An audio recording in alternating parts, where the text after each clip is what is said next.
a regional response to the economic downturn. The East Midlands Regional Economic Cabinet first met on the 17th of October. Its role is to coordinate public sector activity on the economy, resolving delivery blockages locally where possible, developing advice to the government on the delivery of joined-up policies. It is also there to roll out and to drive decisions taken by government in response to the economic, employment, financial and housing challenges in regions and localities.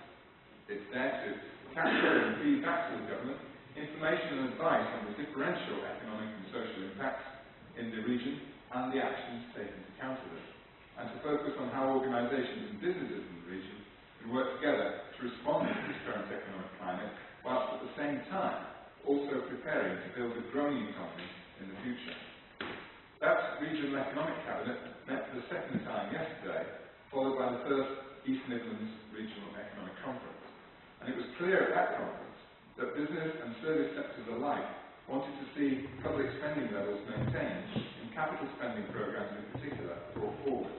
They wanted measures taken locally which are not only strategic but also rapid when required, such as investment in skills. Such decisions must be flexible, but they must also be sustainable. And we mustn't lose sight of where we want to be when this downturn is over, ready to take advantage of the local, national and international opportunities that will undoubtedly be there for our taking if we get the preparation right now. What I've described is a new leadership structure which provides greater coordination than ever before of economic activity in the region, but it's also a real partnership between the public and private sectors. There's clear leadership on this from the Prime Minister and strong engagement from all of the key departments of state. Together, these bodies will ensure that government has access to intelligence from the regions and from local areas, which is as current as possible and as detailed as possible, and to use that information to better coordinate the support that we give to businesses, communities and individuals. At a local level, there are many partners around the county and some in this room who will have a key part to play in steering Derbyshire through the current economic climate. Derbyshire was well represented at the Regional Economic Conference yesterday, and we will be keeping in touch to ensure that Derbyshire's needs are fed into the regional thinking. Another important route will be to continue to work with ENDA and its partners on the delivery of the Regional Economic Strategy and its successor, about which I understand we will learn more very shortly. It would be remiss of me not to take this opportunity to say a few words about Toyota as we celebrate the 10th anniversary of the link between Toyota City and 3 of our local authorities, which led to the development of the Burnston site. I remember the preparations for that being underway during the 4 years I spent on Derbyshire County Council, immediately before I became the MP for High Peak in 1997.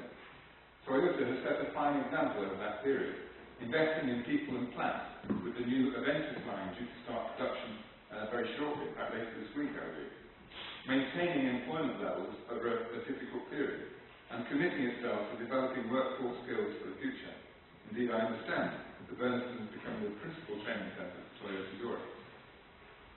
I too am in the business of setting a fine example for my colleagues, by which I mean I drive a Toyota. Ladies and gentlemen, events like today are so important, where people can learn from each other's experience and knowledge, not just experience from within the country or the nation, but with our partners from around the world. We know that the advanced economies of the world are facing a unique set of global circumstances, which will challenge us all in different ways, and the Japanese nation knows that just as well as we do from recent experiences. I apologise that I'm going to have to leave very shortly after this presentation, although I will have time, I think, to take 2 or 3 questions. And Phil and I will receive a full feedback, I hope, from this event, and each of you can contact Phil Hope directly. You go to the internet, Government Office of the East Midlands, which is www.goen.gov.uk,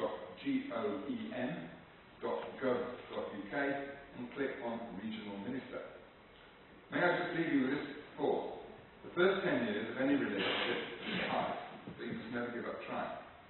In Britain, as well as in Derbyshire, we value the investments that Japan makes in our country, and we know that such decisions are not made lightly. Organisations like the Japan Local Government Centre help to forge the relationships of trust that are necessary for success, and organisations like Toyota UK are the robust results. Thank you for your friendship over the last 10 years, let's hope that the next 10